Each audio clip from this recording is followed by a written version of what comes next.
الحمد لله رب العالمين، والصلاة والسلام على رسول الله الأمين وعلى آله وصحابته أجمعين. ربنا آتنا في الدنيا حسنة وفي الآخرة حسنة وقنا عذاب النار. بنراني خوشويست بخوش حالم لحلقيكي نوي برنامج أحكام كاني رمضان هاتمو خزمتي بريستان.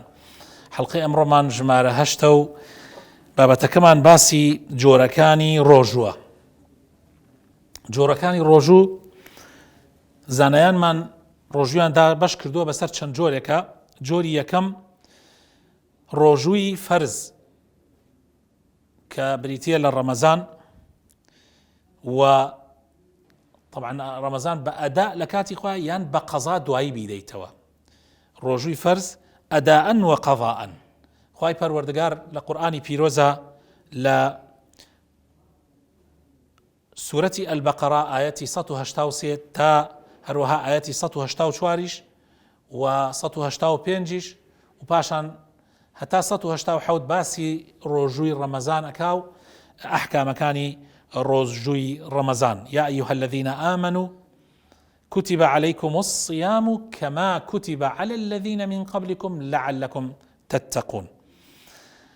ئەمە جۆری یەکەمە کە بریتیە لە ڕۆژووی فەرزی ڕەمەزان، ڕۆژووی مانگی ڕەمەزان ئیتر بە ئەدا بیکە، یعنی لە کاتی خۆیان یان بە قەزا لە پاش خۆی، یعنی بۆ ئەو کەسانەی طبعا کە ئەهلی قەزاءن، بۆ کەسێک یعنی بۆ نمونە نەخۆش بێ نەتوانێت ڕۆژوو بگرێت لە کاتی خۆیان دوایی بە قەزای داتەوە، یان بۆ کەسێک کە موسافر بێ و دوایی ئەیداتەوە.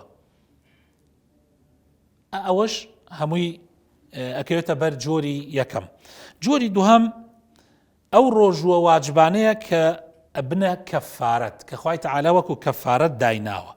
بۆ نمونە کەفارەتی کەسێکی محرم کە ئەڕوا بۆ حەج یان بۆ عومرە ناتوانێ هەندێک لەو شتانەی کە حرامە محرم کەسی ئیحرام، کەسێک کە ئیحرامی بەستووە نابێت جێبەجێ بکە، ئەم ناچارە جێبەجێ بکە. بۆ نمونە سەری ناچارە تووکی سەری بکاتەوە، مووی سەری بکاتەوە، قژی سەری بکاتەوە بەهۆی سپیەوە یان بەهۆی وەزعێکەوە، بەهۆی نەخۆشیەکەوە کە ئەدا لە پێستی سەری ناچار قژی سەری بتاشێ. لەو حاڵەتە ئەبێ فدیە بدە. جا فدیەکە سەربڕینی حەیوانە و هەروەها ئەگەر یان ئیطعامە. ئەگەر کەسێک ئەمانەی نەکرد ئەوە ئەتوانێ 3 ڕۆژ ڕۆژوو بگرێ، ئەوە ئەتوانێت 3 ڕۆژ ڕۆژوو بگرێ. ئەو ڕۆژووگرتنە ئەگەر ئەوەکان نەکا ئەو دوانەکەی تر ئەو ڕۆژوو ئەبێ بە ڕۆژوویەکی واجب.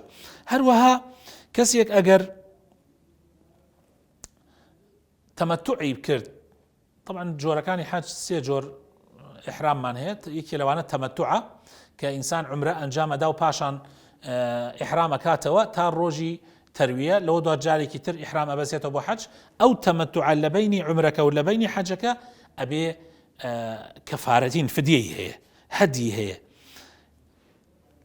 جا بۆ ئەو کەسە کە هەدی نەبوو، ئەو کەسەی کە هەدی نەبوو 10 ڕۆژ ڕۆژوو ئەگرێ، 3 لەوێ ئەگەر ماڵیان طبعا لە مەکە نەبێ، 3 لە حەج و لە ماڵی خوا لەوێ، و حوتەکەی تریشی کە ئەگرێتەوە ماڵی خۆی.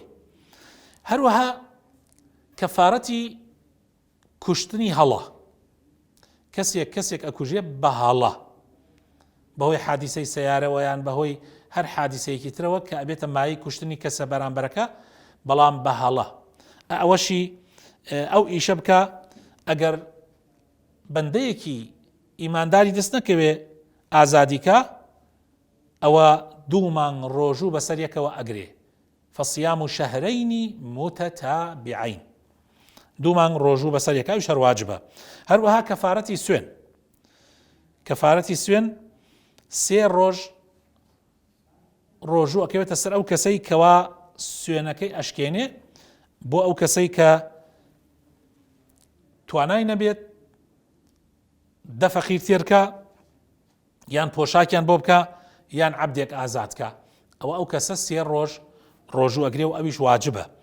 هەروەها کەسێک ئەگەر لە کاتی ئیحرامە ڕاو بکە، نێچیرێک بکوژێ، ئەو کەسەش ئەگەر نەیتوانی یان نەیکرد لە بەرامبەری ئەو نێچیرە شتێک هەبێ ئەوە بۆ نموناگەر کەروێشکێکی کێوی ڕاو بکە لە بەرامبەر کەروێشکێکی ماڵی ئەکا بە فدیە ئەگەر ئەوە نەبوو یان ئەوەی نەکرد ئەوە ڕۆژوو ئەگرێ لە بەرامبەری ئەوەیە. هەروەها ئەگەر کەسێک ظیهار بکە بە خێزانەکەی بڵێت تۆ لە ئێسۆدا وەکو دایکم وایتە یا وەکو خوشکم وایتە، ئەو کەسە وا بڵێ و دوای دووبارە بێوێت بڕاتە لای خێزانەکەی، ئەوە ئەبێ کەفارەتی ظیهار بدە. کەفارەتی ظیهاریش ئەگەر عەبدێک هەبوو ئەبێ ئازادی کە، ئەگەر نەبوو 2 مانگ ڕۆژوو ئەگرێ بەسەر یەکەوە.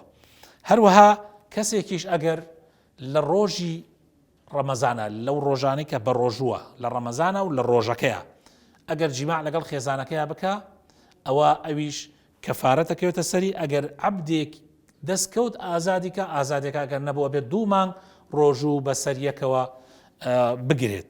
ئەم ڕۆژوانە پێ ئەوتێ ڕۆژووی کەفارات و ئەمانە واجبن. ئەمە جۆری دووهەم بوو. جۆری سێیەم بریتیە لە ڕۆژووی واجب بە نەزر. کابرا نەزرێکەکە شەڕتێکەکە لەسەر خۆی کە ڕۆژوو بگرێ. هەر کاتێکیش ئینسان شەڕتێکی لەسەر خۆی کرد عیبادەتێک بکە واجبە لەسەری ئەو شەڕتە جێبەجێ بکە.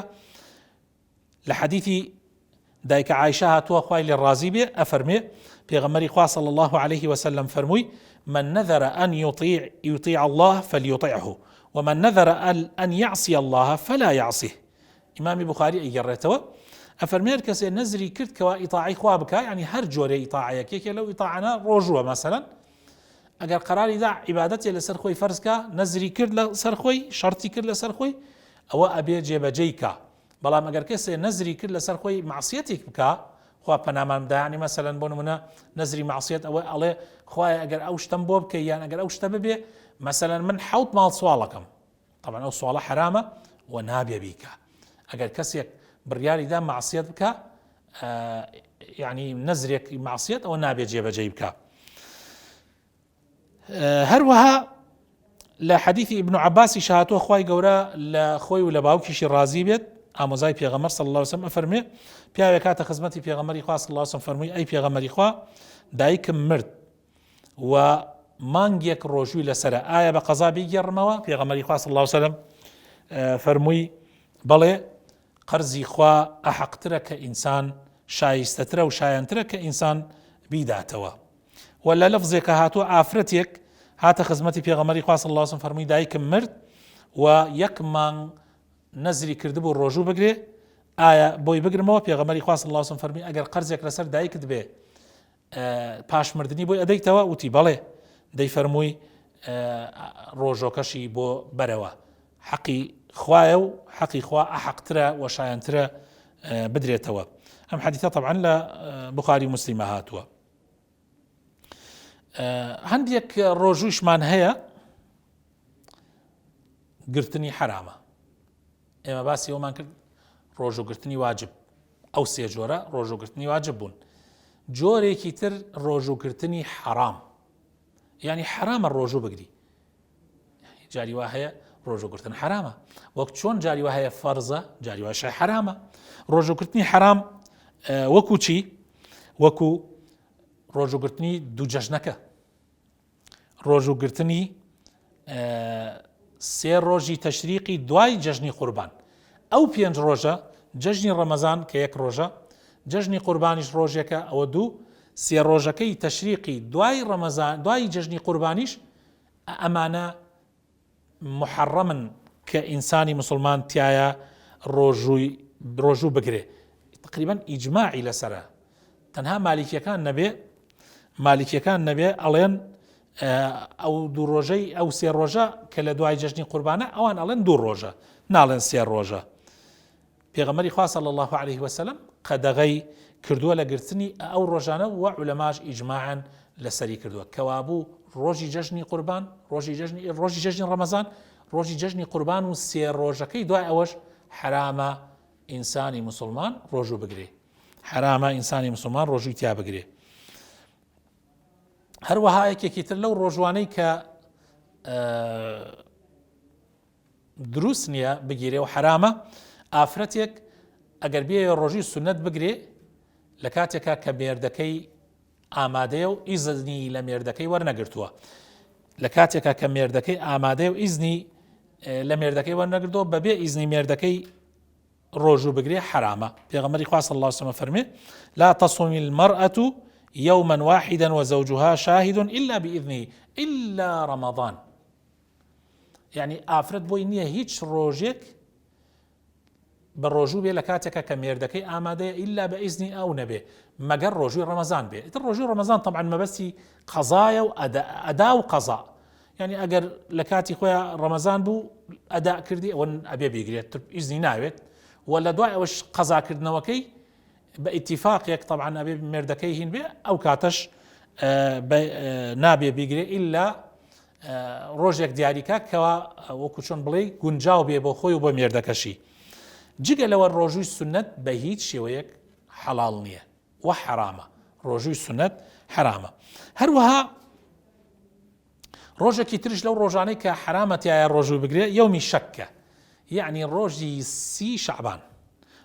سی شەعبان ئەگەر ئیسپات نەبوو کە مانگ ببینرابێ ینی شەوی ینی 29 لەسەر سی ئەو شەوە ئەو ئێوارەیە ئیسپات نەبوو مانگ نەبینرا خەڵکەوتە گومانۆ نابێەوە بێ ئەوەی ئەگەر تەکید نەبی بە بەیانەکەیە مانگ نەبینرابێ کە ڕەمەزانە نابێ بیگریت ئەوە ئەبێتە یەوم الشەک و یەوم الشەک حرامە گرتنی طبعا علەما هەمویان متفق نین لەسەر حرامبوونی علەما هەمویان متفق نین لەسەر حرامبوونی ئەو ڕیوایەتەی کە ئێمە بە حرام یعنی وەکو بڵێ ئەو زانایانی کە ئەڵێن حرامە وەکو ئێمە باسیەکەین مەذهبی مالیکیەکانە شافعیەکانەوە ڕیوایەتێکیش لە ئیمامی ئەحمەدەوە گێڕاوەتەوە طبعا کۆمەڵێکی لە سەلەف و تویانە حرامە لەوانە کە اختیاری ئەو ڕەیان کردووە جەساس و ئیبن حەزم و ئیبن عەبدولبەر و هەروەها ئیبن عوثەیمین لە تازەکان لە عولەما تازەکان ئەمانە بەڕەحمەت بن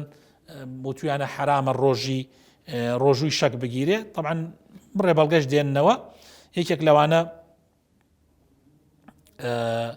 ئاەتی قورئان خوای تەعالا فەرمێ فەمن شەهیدە منکم الشەهرە فەلیەصومه هەر کەسێک لە ئێوە ئەگەر ئامادەی مانگەکە بوو با ڕۆژوو بگرێ یعنی ئەگەر بینی ئەگەر تەکید بوو کە مانگی ڕەمەزان ئەو کاتە ڕۆژوو بگرێ ئەگەر تەکید نەبوو گومان بوو ئەوە بە نەیگرێ هەروەها حەدیثیشمان هەیە کە پێغەمبەری خوا صلی الله علیه و سلم فەرمێ پێشی ڕەمەزان ڕۆژێ تا دوو ڕۆژ مەگرن ئیلا کەسێک مەگەر عادەتێکی خۆی هەبوو بێ مەسەن دووشەمان و پێنجشەمانی ئەگەر هەموو کاتێکیان ڕۆژنە ڕۆژێکی ئەگەر ئەوە قەینا بەڵام ئەگینا ئەگەر هین نەبێ وەکو شەعبان ئەبێت تۆ ڕۆژە دوو ڕۆژی پێشی ڕەمەزان ئیتر لە ڕۆژوگرتن بوەستیتەوە لە ڕۆژوگرتن بۆستیتەوە و حەدیثێکی ترشمانەیە طبعا ئەو حەدیثە ئەثەرە بەس عولەما ئەڵێن مادام ئەثەرەکە سەحابە و توێتی وەکو حەدیث وایە کە ئەفەرمێ عەماری کوڕی یاسر لەگەڵمانە ئامادە بوو سیلەی کوڕی زوفەر ئەفەرمێ خواردنێکیان هێنا حیوانێکیان هێنا وتی بخۆن